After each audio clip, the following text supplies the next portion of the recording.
বন্ধুরা, আজকে আমি রান্না করছি ধনিয়া চিকেন। দেখুন, আমি চিকেনগুলোকে ধুয়ে 1 ঘন্টা আগে নুন হলুদ মেখে ফ্রিজে রেখে দিয়েছিলাম। দেখুন, ধনেপাতাগুলোকে আমি বেছে ধুয়ে নিয়েছি। এখন আমি পেস্ট করব। এখানে দেখুন, আদা লঙ্কা পেঁয়াজ রসুন সবই আছে, এগুলোকেও পেস্ট করব।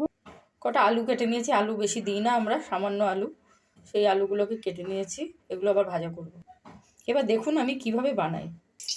বন্ধুরা দেখুন, মিক্সি বোলের মধ্যে আমি সবগুলো পেঁয়াজ আদা রসুন লঙ্কা সব নিয়েছি। তার সাথে 1 চামচ ধনের গুঁড়ো বড় চামচের, আর 1 চামচ জিরের গুঁড়ো বড় চামচের। তবে ধনের গুঁড়ো আপনারা নাও দিতে পারেন, কারণ ধনেপাতা দেওয়া হচ্ছে, আপনাদের ইচ্ছা হলে দেবেন, না হলে দেবেন না। আমি দিই, তাই দিয়ে দেখাচ্ছি আমি। এগুলো আমি এখন সব পেস্ট করব। দেখুন, কড়াইতে তেল দিয়েছিলাম, তেলটা গরম হয়ে গেছে। তার ভিতরে আমি আলুগুলো ছেড়ে দিয়েছি, আর 1/2 চামচ নুন আর 1/2 চামচ হলুদ দিয়েছি। তবে এই চিকেনে বেশি হলুদ দিতে হয় না, সামান্যই দিতে হয়।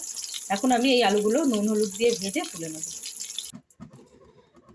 আপনারা দেখুন, আমি আলুগুলো ভেজে তুলে নিয়েছি। এখন আমি এই কড়াইয়ের তেলের ভেতরে মাংসগুলো ছেড়ে দেবো।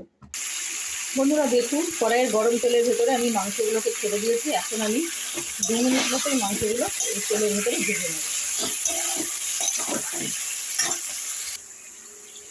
বন্ধুরা দেখুন, 2 মিনিট মতো আমি মাংসগুলো ভেজে নিয়েছি। এখন আমি এর ভেতরে এই মশলাটা দিয়ে দেবো।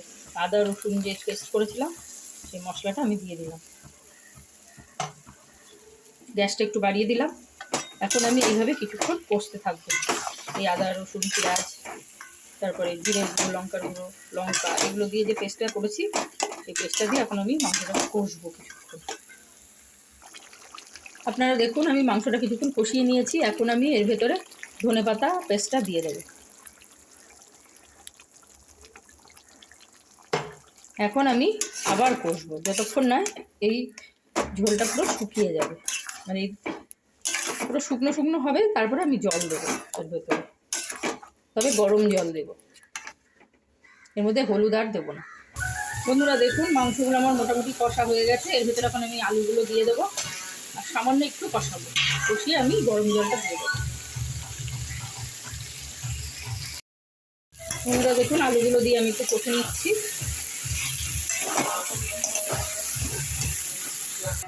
আপনারা দেখুন, আমি ছোট বাটিতে গরম জল বসিয়েছি। এই গরম জলটা এখন মাংসের ভেতরে ঢেলে দেবো।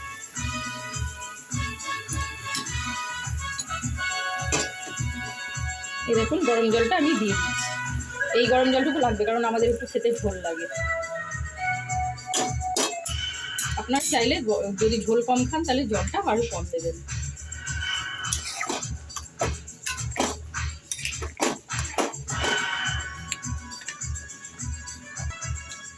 এখন আমি নুনটা একটু দেখে নেব, কারণ মাংসতে নুন মাখা ছিল বলে আমি নুন দিইনি। এখন সামান্য একটু নুন দিয়ে দেবো।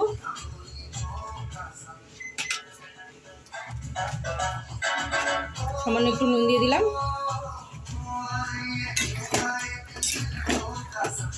এখন আমি মাংসটা ঢাকা দিয়ে দেবো। আপনারা দেখুন, আমি গামলা দিয়ে মাংসটা ঢাকা দিয়ে দিয়েছি। এইভাবে 1/2 ঘন্টা পর ঢেকে রাখবো, কারণ গ্যাসটা একটু কমিয়ে দিয়েছি। 1/2 ঘন্টা পর আমি আবার ফিরে আসবো, এসে মাংসটা খুলে নামিয়ে দেবো। বন্ধুরা দেখুন, মাংসটা হয়ে গেছে। এখন আমি নামিয়ে ফেলবো। আমি খুলে নিয়ে আপনাদেরকে দেখালাম। এখন নামাবো।